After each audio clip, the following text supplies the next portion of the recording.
जय Hind defence aspirant. So welcome back to target defence academy. Last time हमने जिन topics को पढ़ा था वो कौन कौन से थे बताइए। सबसे पहले प्रीवियस ईयर क्वेश्चंस लगाए थे, राइट।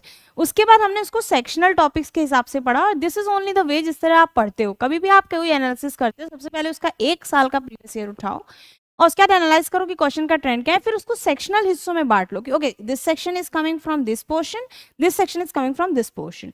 तो हमने अभी तक इडियम्स एंड फ्रेजेस प्रैक्टिस किए, right, synonyms and antonyms practice किए और वाइडली फिलअप्स के ऊपर कुछ डिस्कशन किया था। अब हम एक बहुत इंपॉर्टेंट टॉपिक स्टार्ट करने जा रहे हैं जो कि चाहे आप सीडीएस दे रहे हो, चाहे आप एनडीए दे रहे हो, चाहे आप किसी भी डिफेंस एग्जाम में बैठ रहे हो, स्पॉटिंग एरर इज अ की फीचर जो पूछा ही पूछा जाता है, राइट। तो अब इसमें हमें ये देखना है कि अच्छा ठीक है की फीचर है तो हम इसे पढ़ेंगे कैसे। अब सिनोनिम्स एंटोनिम्स है तो वैकैब याद कर ली, ठीक है। फिलअप्स है तो फ्रेजल वर्ब्स पढ़ लिए या कैसे सेंटेंस यूज करना है या बेसिक अंडरस्टैंडिंग से कर लिया। Spotting error is a very complex method. अगर हमारे स्टार्टिंग से बेसिक कॉन्सेप्ट्स नहीं रेडी हैं तो we won't be able to do the basic things, right. एक बात जो इंपॉर्टेंट है वो हमने हर बार बोली है और स्टिल हम टारगेट डिफेंस एकेडमी उस चीज पे बिलीव करता है कि we are going to improve day by day, है ना। It is not an overnight process कि एक रात में आपको हर चीज़ आ जाएगी, आपकी स्पीकिंग स्किल्स भी अच्छी हो जाएंगी, आपकी इंग्लिश भी अच्छी हो जाएगी, आपके सारे सब्जेक्ट्स अच्छे हो जाएंगे। तो फॉर दैट रीजन हम जो टॉपिक लेके आए हैं वो है conditional sentence, as you can see on the screen. Conditional sentence इतना इंपॉर्टेंट टॉपिक है जो स्पॉटिंग एरर में कम से कम 2 से 3 क्वेश्चन आते हैं। इस बार का I can give it by fact, इस बार जो एनडीए का एग्जाम हुआ उसमें 2 से 3 क्वेश्चन और सीडीएस के एग्जाम में पार्ट्स ऑफ स्पीच का सेक्शन इसी क्वेश्चन से आया था। You will able to notice from this section as well, okay. अब हम इस चीज को देखते हैं कि वो चीज काम कैसे करती है। अब इसके लिए सबसे इंपॉर्टेंट है कि हम यहाँ देखें कि कंडीशनल सेंटेंसेस में एक्चुअली बताया क्या जा रहा है या किया क्या जा रहा है, ओके। सो बहुत जल्दी से हम हाफ एन आवर या 45 मिनट्स में इस टॉपिक को खत्म करेंगे और फिर आप लोगों से क्वेश्चंस लगाएंगे, okay. So starting with the very first, try to understand conditional sentences होते क्या हैं। जब हम कंडीशनल सेंटेंसेस की बात करते हैं तो कंडीशनल सेंटेंसेस में क्या आएगा, simple as we can study कि कंडीशनल सेंटेंसेस वो होते हैं जहां पे कोई कंडीशन आती है कि अगर ऐसा होगा तो ऐसा होगा, ठीक। अब देखो जल्दी से देखें क्या होता है कि इफ क्लॉज है वो हमेशा कंडीशन में यूज करता है। If this would be happening this would happen, या अगर मैं पढ़ूंगी तो मैं पास हो जाऊंगी, अगर मैं मेहनत करूंगी तो मेरे रिजल्ट्स अच्छे आएंगे, अगर वो वहां ना जाती तो उसका एक्सीडेंट ना होता। इस तरह के बेसिक कॉन्सेप्ट्स हम यूज करते हैं। जल्दी से देख लेते हैं आपके लिए बेस्ट प्रेजेंटेशन के साथ, ठीक है। कंडीशनल सेंटेंसेस में क्या आएगा, इफ क्लॉज या कंडीशन क्लॉज की हम बात करते हैं। अब इफ क्लॉज या कंडीशन क्लॉज की अगर हम बात कर रहे हैं तो इसका मतलब ये है कि इसके साथ क्या आएगा कि ये फुलफिल क्या करनी चाहिए, मेन क्लॉज या रिजल्ट क्लॉज, यानी कि इफ का जो क्लॉज है उसकी कंडीशन इसके साथ फुलफिल होनी चाहिए। जो स्टार्टिंग क्लॉज है उसका एंड वाले के साथ मैच होना चाहिए, कंडीशन जो है उसके हिसाब से वो एग्री करना चाहिए। अब क्या कंडीशन है, हमने टेंस तो पढ़ा नहीं, लेकिन देखिए आप जब ये पढ़ेंगे ना तो आपको टेंस पढ़ने की जरूरत नहीं पड़ेगी। कहीं ना कहीं ये टॉपिक आपको टेंस के लिए अपने आप 100% तैयार कर देगा। अब देखिए कैसे, ओके। अब जल्दी से हम देखते हैं कि आगे हमें करना क्या है, ओके। क्या पढ़ा, कंडीशनल सेंटेंस है, उसमें 2 तरह के होते हैं। एक इफ क्लॉज होता है जिसको हम लोग बोलते हैं कंडीशनल क्लॉज, और उसकी वजह से मेन क्लॉज होता है जो कि रिजल्ट आता है। यानी इफ कंडीशन क्लॉज है और इस कंडीशन का जो रिजल्ट आएगा वो रिजल्ट क्लॉज में आएगा। अब नेक्स्ट देखते हैं, नेक्स्ट क्या चीज है, okay. Now see try to understand the concept. मैं कहना क्या चाहती हूँ उसका सिंपल सा रीजन ये है कि किस तरह से, जैसे सोचिए अगर इफ पी, ठीक है, अगर P हैपेंस, अगर P हैपन हो रहा है तो Q विल फॉलो। मतलब अगर if लगा हुआ है, if P is standing for first sentence and Q is standing for the second sentence which comes after comma। अगर P कोई सेंटेंस है if के साथ आ रहा है तो उसके साथ Q जो होगा वो फॉलो करना चाहिए एज अ रिजल्ट, ठीक। उसी तरह से अगर whenever आ रहा है तो whenever के साथ फॉलो करता है, whenever के साथ जो सेंटेंस है वो फॉलो करेगा किसको, Q को, यानी उसके बाद आने वाले सेंटेंस को। सेम एज दैट अगर ईदर आ रहा है तो ईदर के साथ जो सेंटेंस आ रहा है वो फॉलो करता है Q को, यानी आने वाले दूसरे सेंटेंस को, ठीक है। अब इसको जरा सा हम और अच्छे से पढ़ लेते हैं। अब इसके बाद क्या दिया हुआ है, अनलेस अनटिल। अब यहाँ पे स्टार मार्क कर लीजिए और इस बार का जरा सा सीडीएस का पेपर और एनडीए के प्रीवियस ईयर क्वेश्चंस को देख लीजिएगा, ये क्वेश्चन बहुत पूछा जाता है। अनलेस और अनटिल ऐसी सिचुएशन होती है जिसमें हमेशा याद रखिए अनलेस के साथ, ठीक है, जो सेंटेंस आता है वो हमेशा पॉजिटिव रहेगा, यानी इसमें कोई नेगेटिव वर्ड नहीं रहेगा, negative word in the sense not नहीं रहेगा। और उसके कॉमा के बाद जो सेंटेंस आएगा वो हमेशा नेगेटिव में रहेगा, यानी उसमें नॉट आएगा। अब जैसे इसमें भी देखिए अनलेस और अनटिल में हमेशा जो फर्स्ट सेंटेंस आता है वो हमेशा पॉजिटिव होता है और सेकंड वाला फॉलो नहीं करता है तो नॉट आएगा, ठीक।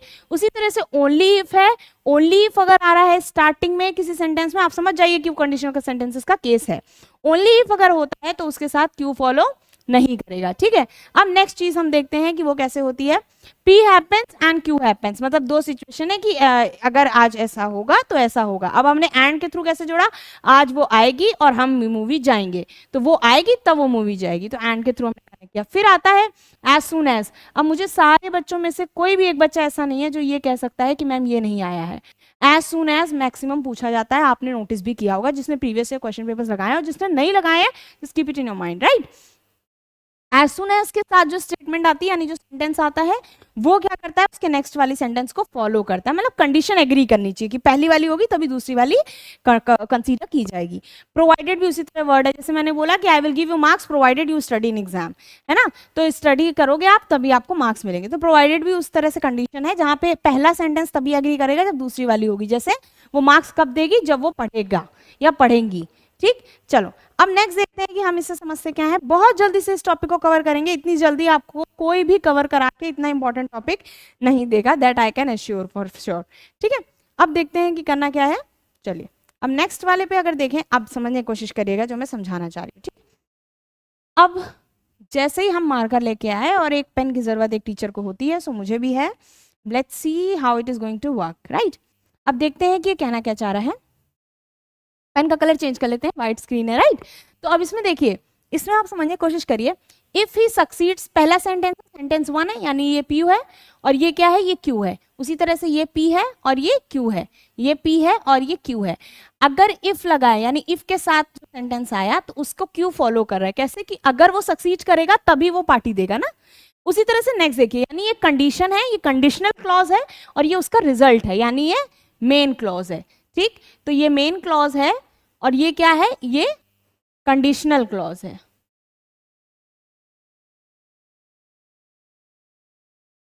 ठीक है। अब क्या हुआ, अब सेकंड वाले में देखिए, वेनेवर था, वेनेवर से जो सेंटेंस जुड़ा हुआ है वो क्या है, पी, यानी हम सेंटेंस वन पी के टर्म में ले रहे हैं। तो ये कंडीशन है कि जब भी तुम कॉल करोगे then I will meet you, तभी मैं तुमसे मिलूंगा। तो ये क्या है, रिजल्ट है, यानी ये कंडीशन पे ये रिजल्ट सेटिस्फाई कर रहा है, इस कंडीशन पे ये रिजल्ट सेटिस्फाई कर रहा है कि आइदर यू प्ले और यू स्लीप, यानी या तो तुम खेलो या तुम सो जाओ, या तो ये काम होगा या ये होगा। तो इन दोनों की कंडीशंस एक दूसरे पे रिलायबल है, इस कंडीशन की वजह से ये रिजल्ट आएगा, या तो ये कंडीशन होगी या उसका रिजल्ट में ये आएगा। अब मैं क्लीन कर रही हूँ स्क्रीन, एक बार जल्दी से देख लीजिए। इफ के साथ ही विल होस्ट पार्टी, दोनों सेंटेंस पॉजिटिव में। फिर वेनेवर के साथ एक सेंस में हमने बोला। अब एक चीज आप नोटिस करिएगा, अभी आपको आगे मिलेगी। यहाँ ही सक्सीड्स आया, ये किस में है, प्रेजेंट इंडेफिनिट में है, फॉलो क्या कर रहा है, विल। विल कैसा है बताइए, फ्यूचर इंडेफिनिट का सेंटेंस है, ओके। अब इसमें देखिए, व्हेनेवर यू कॉल मी किसका है, प्रेजेंट इंडेफिनिट का सेंटेंस है, और ये किसका है, फ्यूचर इंडेफिनिट का सेंटेंस है। फिर से देखिए, प्रेजेंट इंडेफिनिट का सेंटेंस है और ये क्या है, अगेन प्रेजेंट इंडेफिनिट का सेंटेंस है। तो इस सेंस में क्या हुआ कि इसमें प्रेजेंट इंडेफिनिट फॉलो कर रहा है, जबकि इसमें चेंज हो रहा है, जहां भी प्रेजेंट इंडेफिनिट आया वहां फ्यूचर इंडेफिनिट फॉलो कर रहा है। अब देखिए ये क्यों इंपॉर्टेंट था, जल्दी से देखते हैं, है ना, टाइम वेस्ट नहीं करना है भाई, बहुत इंपॉर्टेंट टाइम है मेरे डिफेंस एस्पिरेंट्स का। चलिए अब देखिए, यहाँ पे भी सेम वही केस आ रहा है। यहाँ पे सिंपली क्या बोला गया कि only if it is Sunday, क्या वर्ड आपको पकड़ना है, ओनली इफ अगर कहीं दिया है तो वो सेंटेंस किस में जाएगा, प्रेजेंट इंडेफिनिट में जाएगा। तो नेक्स्ट वाला भी किस में जा रहा है, प्रेजेंट इंडेफिनिट में, बट इसकी सेंस फ्यूचर में आ रही है, अगर संडे होगा तो मैं मूवी देखूंगा, यानी यहाँ पे एक कंडीशन दूसरे के रिजल्ट पे आएगी, इस कंडीशन पे ये रिजल्ट आएगा, अगर ये कंडीशन नहीं है तो ये रिजल्ट नहीं होगा। उसी तरह से यहाँ देखिए, अनलेस आया, यहाँ पे भी आप देखिए कोई नेगेटिव सेंटेंस आया नहीं आया, अनलेस और अनटिल के साथ नेगेटिव सेंटेंस नहीं आता है, ठीक। अनलेस और अनटिल के साथ कभी भी नेगेटिव सेंटेंस जिसके साथ वो सेंटेंस वर्ड कनेक्टेड है उसके में नहीं आएगा, सेकंड वाले पार्ट में आ सकता है। तो यहाँ पे विल नॉट आया, ये सही है, यानी रिजल्ट हमेशा नेगेटिव आएगा किसके केस में, अनलेस के केस में, और जो अनलेस के साथ स्टेटमेंट जुड़ी होगी वो हमेशा पॉजिटिव होगी, यानी इसमें नॉट का यूज नहीं होगा। ये क्वेश्चन इस बार सीरियस में भी आया है और आने वाले सालों में आपके पेपर में भी आएगा, ठीक। चलिए अब नेक्स्ट आते हैं, है ना, जल्दी से। अब देखिए, it rains and the weather becomes pleasant, तो यहाँ एंड के थ्रू जुड़ा है, सुनने में नहीं लग रहा कंडीशन, लेकिन कंडीशन है, क्योंकि पी हो रहा है तभी क्यू हो रहा है। अगर रेन हो रही है तभी वेदर प्लेजेंट हो रहा है। अब जैसे यहाँ बहुत गर्मी हो रही है तो बारिश होगी तो वेदर क्या हो जाएगा, प्लेजेंट हो जाएगा। Same as this, as soon as आया ही रियलाइज हिज मिस्टेक, जैसे उसने अपनी गलती का एहसास किया, ही अपोलोजाइज्ड। अपोलोजाइज मतलब माफी मांगना, ठीक। तो यानी कि जब ये कंडीशन हुई उसी का रिजल्ट में ये आया। उसी तरह से provided he answered correctly in the interview. आप देखिए हर जगह आप एक चीज यूज कर रहे होगे कि आप कॉमा बहुत ज्यादा आपको मिला है एंड छोड़ के, यहाँ पे भी सेम है, प्रोवाइडेड ही आंसर करेक्टली। अगर वो आंसर सही से करेगा तो वो तो आराम से सेलेक्ट हो जाएगा ना। तो फर्स्ट पे दूसरी कंडीशन, अगर वो आंसर करेगा तभी सेलेक्ट होगा, तो कंडीशन डिपेंड कर रही है। अब जल्दी से इसको देख लेते हैं, आप एक बार रिव्यू कर लीजिए, तो मैं जल्दी से स्लाइड चेंज करके आपको नेक्स्ट बारे में बता देती हूँ। टाइम इंपॉर्टेंट है, that's why we are going to save the time for the next part as well, ठीक। अब ये देखिए, इसका बहुत इंपॉर्टेंट रोल है, इफ क्लॉज कहाँ कहाँ यूज होता है। यानी अगर मैं इफ क्लॉज पे आऊँ तो इफ क्लॉज का यूज मुझे कहाँ कहाँ करना है। अब इफ क्लॉज पे जब आते हैं तो इफ क्लॉज जो होता है वो कहाँ यूज होगा, प्रेजेंट टेंस में होगा, पास्ट में होगा, पास्ट परफेक्ट में होगा, इमेजिनरी सेंटेंसेस में होगा और बाकी कंडीशनल सेंटेंसेस में होगा। बात समझने की कोशिश करना, ठीक है। प्रेजेंट टेंस में इफ क्लॉज है, मतलब इफ के साथ जुड़ने वाला सेंटेंस अगर प्रेजेंट टेंस में है। Next thing is if clause के साथ जुड़ने वाला अगर पास्ट टेंस में है। थर्ड है इफ क्लॉज के साथ जुड़ने वाला अगर पास्ट परफेक्ट में है। फिर आते हैं ये एक्स्ट्रा केसेस हैं जिसको हम मिसलेनियस बोलते हैं, ठीक है। मिसलेनियस हो गए तो मिसलेनियस क्वेश्चन में मैं मिस करके डाल दे रही हूँ, मिसलेनियस क्वेश्चन का पार्ट है जिसमें इमेजिनेशन आती है। If I were the king, है ना, अगर मैं राजा होता। She behaves as if she were the queen, तो वो ऐसे बिहेव करी जैसे वो क्वीन हो, ठीक। तो इस तरह में इमेजिनरी कंडीशन आ गई। अदर टाइप में क्या होते हैं, कुछ स्पेशल केसेस होते हैं, वो हम अभी डिटेल में पढ़ेंगे। I can challenge you, if you are going to watch this video, you will able to solve at least 50% of your spotting errors whenever you set to solve it, है ना। जब भी आप बैठोगे आप 100% से मैं कह सकती हूँ, ये मैं गारंटी से, कि 50% क्वेश्चंस आप कर लोगे, ठीक है। Just try to trust the teacher first and then you will see the result, okay. अब नेक्स्ट देखते हैं आगे, ठीक है। तो पहले आप लोग देख लीजिए, प्रेजेंट टेंस का केस में पूछा गया है, पास्ट का पूछा गया है, ठीक है, और पास्ट परफेक्ट का पूछा गया है। इसमें ये वाला भी बहुत पूछा जाता है, ये भी पूछा जाता है और ये भी पूछा जाता है, जिसमें से इसकी ज्यादा चांसेस होती हैं, ठीक है, और पूछा भी गया है। दैट्स वाई इंपॉर्टेंट आपको बता के मैं नेक्स्ट वाली सेक्शन पे मूव करती हूँ। अब जल्दी से देखते हैं, अगर इफ क्लॉज प्रेजेंट टेंस में होगा तो कैसे होगा। बात समझने की सीधी सीधी कोशिश करो। अगर इफ है, ठीक है, अगर इफ है और उसके साथ सब्जेक्ट, हम नॉर्मल सेंटेंस कैसे लिखते हैं, सब्जेक्ट वर्ब ऑब्जेक्ट होता है, ये सिंपल है। किसी भी सेंटेंस को लिखते वक्त हम क्या यूज करते हैं, आप ही बताइए। सब्जेक्ट होता है, उसमें वर्ब होती है, उसमें ऑब्जेक्ट होता है। उसी बेसिस पे हम ये वाली चीज को लेके चल रहे हैं। अब इसको देखिए मैम कैसे समझाएंगे। तो इसका सिंपल सा तरीका ये है कि अगर हम सब्जेक्ट वर्ब और ऑब्जेक्ट लेके चल रहे हैं, तो अगर इफ से सब्जेक्ट जुड़ा है और उसके साथ प्रेजेंट इंडेफिनिट सेंटेंस है तो सेकंड वाले पार्ट में फ्यूचर इंडेफिनिट फॉलो करता है। यानी हम सीधा कह सकते हैं कि अगर प्रेजेंट इंडेफिनिट का सेंटेंस है तो उसको फॉलो करेगा फ्यूचर इंडेफिनिट, है ना। अब इस चीज को देखिए, इससे ये समझिए, ये देखिए, if it rains he will not come here. How can I say that this is the right answer? Because ma'am, if it rains किस में है, प्रेजेंट इंडेफिनिट में है। आप देखिए मेन वर्ब के साथ एस जुड़ा हुआ है, हमारे मेन वर्ब के साथ एस जुड़ा होता है प्रेजेंट डेफिनेट में। He will not come, he will not, will किसका प्रेजेंटेशन है, फ्यूचर का, और यहाँ पे कम लगा हुआ है, फर्स्ट फॉर्म में है, तो यानी कि फ्यूचर इंडेफिनिट, है ना। तो यानी हमने क्या पढ़ा, प्रेजेंट डेफिनेट किसको फॉलो कर रहा है, फ्यूचर इंडेफिनिट को। सेकंड में भी देखिए, if I met Sujata, again present indefinite का सेंटेंस है और वो क्या कर रही है, I will give her the parcel, तो आई विल गिव क्या आया फिर से, फ्यूचर इंडेफिनिट में। उसी तरह से लास्ट देखिए, इफ शालू प्रिपेयर्स वेल, अब इसको आप खुद नोटिस करिए, ये किसमें है, ये भी तो प्रेजेंट इंडेफिनिट में है, तो इसके साथ क्या फॉलो कर रहा है, फ्यूचर इंडेफिनिट, ठीक है। Now give it a view, till that time I am just changing the screen, okay. चलिए अब इसको क्लीन कर देते हैं, आप इसको नोटिस करिए।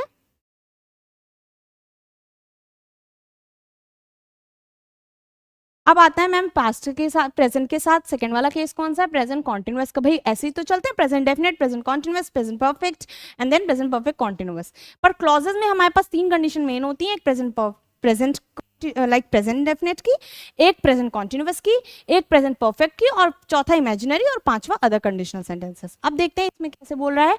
सेम वही है, इफ आया, सब्जेक्ट आया, प्रेजेंट कॉन्टिन्यूअस टेंस आया, क्या चीज मिल रही है मुझे, फ्यूचर इंडेफिनिट के साथ फॉलो करेगा। अब डायरेक्ट सेंटेंस में देखते हैं, इतनी मेहनत ही नहीं करनी। If you are working on this project, are working, आप देखिए मेनली अगर हम यहीं से रूल पढ़ें, टेंस भी साथ में रिवाइज करें, प्रेजेंट कॉन्टिन्यूअस का रूल क्या होता है भाई? प्रेजेंट कॉन्टिन्यूअस सिंपली क्या कहता है कि सब्जेक्ट वर्ब और ऑब्जेक्ट अगर है तो सब्जेक्ट अगर हमारा है और वर्ब है तो वर्ब में दो वर्ब होती है, एक मेन वर्ब होती है, एक हेल्पिंग वर्ब होती है, राइट? तो हेल्पिंग वर्ब की बात करेंगे तो हेल्पिंग वर्ब में क्या आता है? इज, एम, आर, ठीक। और मेन वर्ब में क्या आता है? कोई भी वर्ब, लेकिन वो किस फॉर्म में होगी? नॉर्मल फॉर्म में, फर्स्ट फॉर्म ऑफ वर्ब में होगी, और उसके साथ क्या जुड़ा होगा? आई एन जी, ठीक है। तो इसको अब हम क्लियर कर देते हैं, ठीक है। तो इसमें सिंपली वही चीज तो थी, इफ था, सब्जेक्ट था, प्रेजेंट कॉन्टिन्यूअस यानी कि सब्जेक्ट प्लस मेन वर्ब और उसके साथ जुड़ी होती है हेल्पिंग वर्ब, ठीक है, और उसके साथ ऑब्जेक्ट होता है। तो वही तो था, सब्जेक्ट है, प्रेजेंट कॉन्टिन्यूअस टेंस है, क्योंकि आर वर्किंग आ गया ऑन दिस प्रोजेक्ट, तो ये मैं पहले कह दूंगी प्रेजेंट कॉन्टिन्यूअस है। उसके बाद देखिए ये किस में है? ये फ्यूचर इंडेफिनिट में है। नेक्स्ट वाला आप करिए, आर गोइंग दिया है, किस में है? प्रेजेंट कॉन्टिन्यूअस में है, और उसके बाद my friend will accompany you, तो ये किस में है? ये फ्यूचर इंडेफिनिट में है। सिंपल है, बहुत ज्यादा टाइम नहीं लेना है, जल्दी जल्दी रिविजन करेंगे और फिर जल्दी जल्दी खट से क्वेश्चंस करेंगे। चलो अब आते हैं नेक्स्ट सेक्शन पे। अब एक चीज देखिए, यहाँ पे क्या बोला है? इफ है, सब्जेक्ट है, ये आपके लिए बहुत इंपॉर्टेंट है। 100% question would be coming from this section. It is protocol of UPSC की इस तरह के क्वेश्चन वो पक्का प्रिडिक्टेड पूछता ही पूछता है, ठीक। चलो अब आगे देखते हैं कि कहना क्या चाह रहा है। ओके नाउ सी, अब बोला इफ सब्जेक्ट इफ के साथ अगर सब्जेक्ट लग रहा है, एक सेकेंड, और प्रेजेंट परफेक्ट टेंस लग रहा है। प्रेजेंट परफेक्ट का रूल जरा आप बिना नीचे देखे बताइए क्या होता है? सब्जेक्ट लगता है, वर्ब लगती है, ऑब्जेक्ट लगता है। सब्जेक्ट के साथ जो वर्ब लगती है वो किसके साथ आती है? प्रेजेंट का है तो हैज और हैव के साथ आएगी, है ना। अब हैव किस में लगता है? या तो यू हो या दे हो तो हैव लगेगा, और हैज किसके साथ लगता है? सिंगुलर के साथ, है ना, सिंगुलर सब्जेक्ट होता है। तो अब ये हो गया। अब हम सेंटेंस देख लेते हैं। The dinner has been finished, ठीक है। If the dinner has been finished the waiter will bring the bill, ठीक है। अब इसमें देखिए ये हो गया। दूसरा दिया हुआ है if Harish had paid the bill he will get a receipt. अब इसमें एक चीज बहुत ध्यान देने वाली है कि फ्यूचर इंडेफिनिट में कैसे आया। अब आप कहोगे मैम या तो हैज बीन आ गया। अब हैज बीन भी नहीं होता, मान लीजिए होता है if the dinner has finish the waiter will bring the bill, तब भी ये आंसर सही था, ठीक है। अगर बीन नहीं भी है तो ये आंसर सही है, ठीक। नेक्स्ट देखिए if Harish had paid the, ma'am hurried had आ गया, समझने की कोशिश करिए, कंडीशन आती है अगर उसने बिल पे किया होता, ठीक है। तो यहाँ पे अगर आप हैज भी लगा रहे हो तो that is not a particular issue, has paid the bill he will get a receipt. समझ में आई बात? दोनों केसेस में केस फॉलो कर रहा है। अब देखते हैं नेक्स्ट।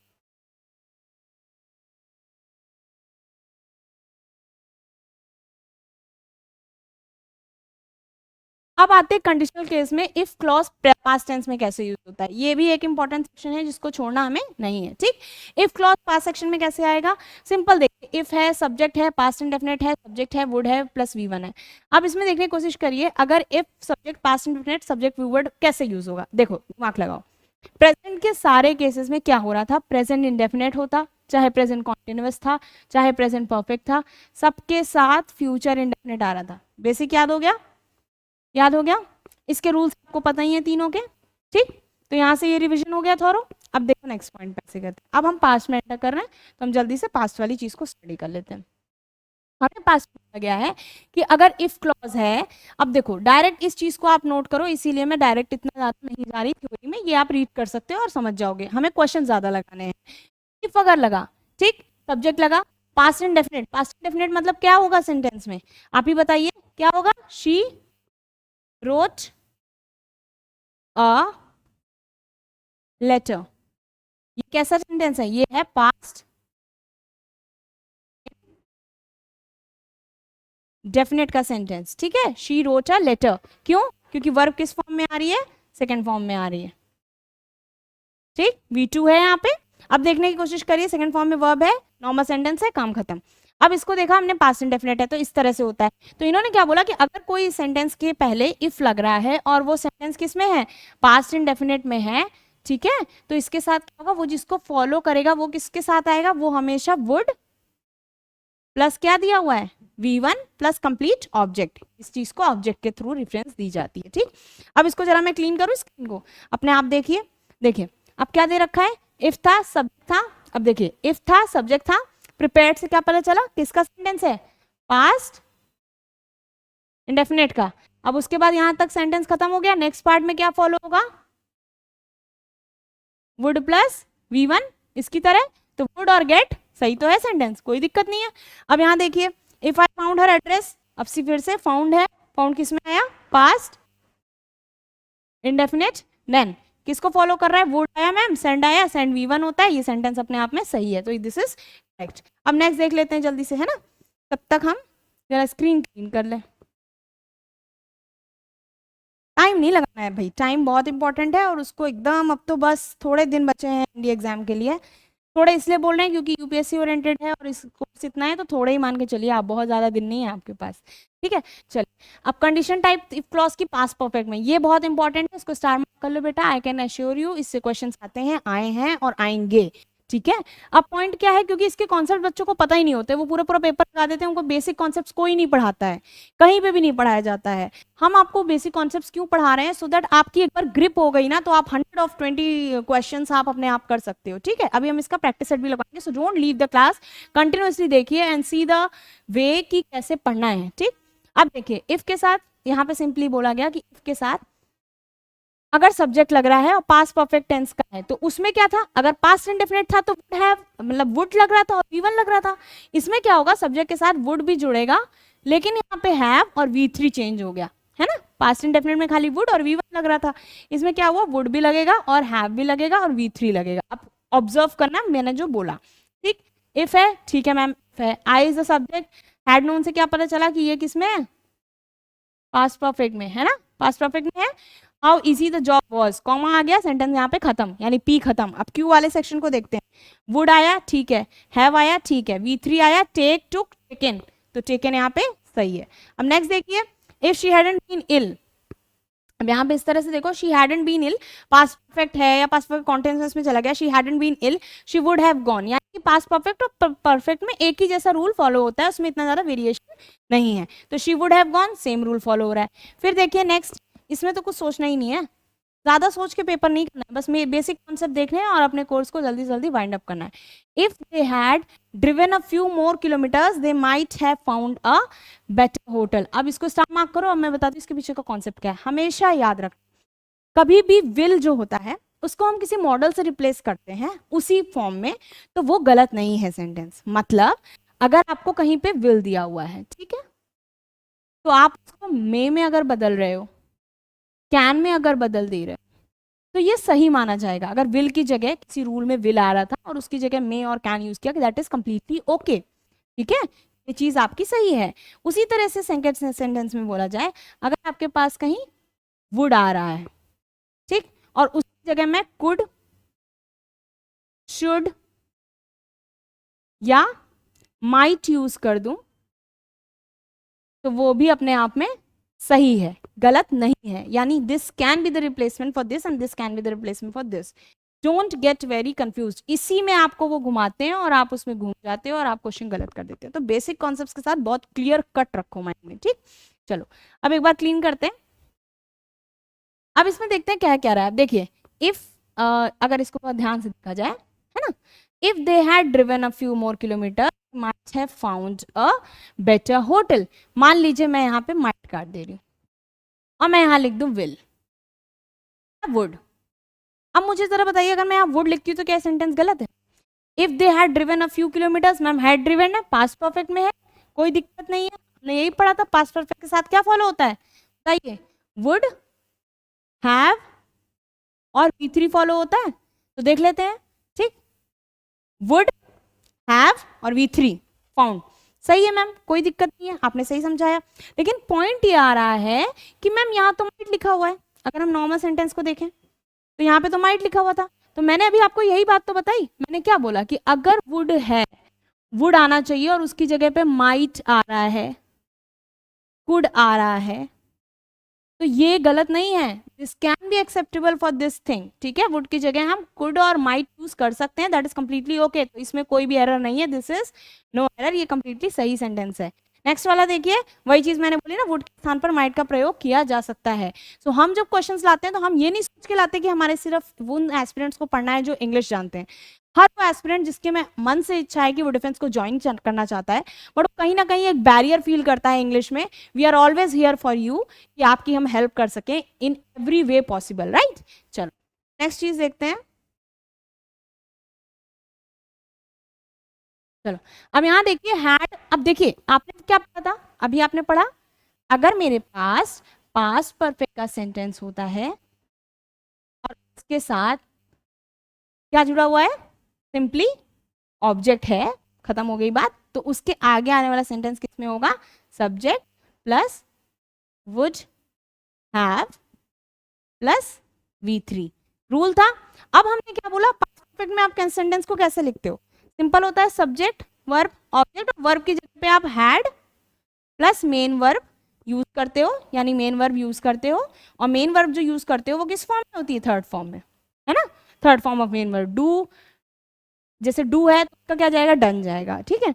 अब इसमें बेसिक देखते हैं, अब इसको देख के समझिए जरा, सेम वही चीज लिखी हुई है, बस फर्क इतना है कि वर्ब पहले आ गया है, तो क्या उससे मेरा सेंटेंस चेंज हो जाएगा, नहीं होगा, सेम वही चीज है, ठीक है। अब इसको क्लीन कर दे, आ जाते हैं इस वाले सेक्शन पे।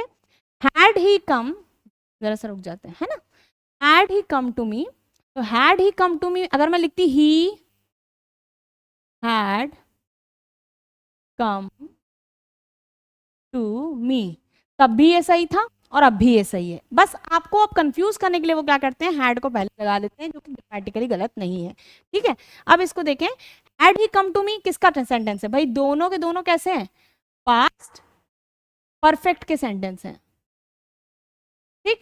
और दोनों अगर पास्ट परफेक्ट के सेंटेंस है तो हमने पास्ट परफेक्ट का रूल क्या पढ़ा था, वुड आता है, हैव आता है, प्लस V3 आता है, तो सही तो है।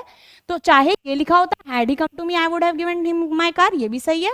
अगर लिखा होता ही had come to me I would have given him my car, बस ये है कि अगर ही हैड के फॉर्म में आ रहा है तो इसके आगे इफ लगा होगा, ठीक है। जरा क्लीन कर ले, थोड़ा गंदा हो रहा है ना, इफ लगा होगा, if he had come to me I would have, तो ये सही है।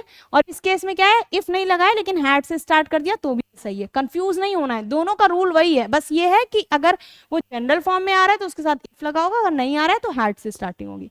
अब नेक्स्ट पॉइंट देखते हैं, हैड आई नोन हिम, अब देखिए had I known him I would have allowed, third form of main verb, काम खत्म, सेंटेंस क्लियर, आगे कॉन्सेप्ट।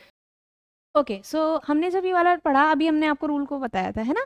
तो हैड के साथ हमारा जो पॉइंट था वो क्या आ रहा था कि हैड के साथ सब्जेक्ट लगेगा, V3 लगेगा, और subject would have been V3 जाएगा, सेम जैसे हमारा नॉर्मल सेंटेंस में जाता है, यानी अगर इफ कंडीशन के साथ पास्ट परफेक्ट का सेंटेंस आ रहा है तो भी ऐसे जा रहा था, और अगर हैड से स्टार्ट किया तो हमें कंफ्यूज नहीं हो रहा है, कॉन्सेप्ट वही फॉलो हो रहा था। I made you revise it again now for the next video, जो कि हमारे इमेजिनरी सेंटेंसेस बचे हैं और अदर कंडीशनल सेंटेंसेस बने हैं, उसके लिए हम नेक्स्ट वीडियो में कवर अप करेंगे।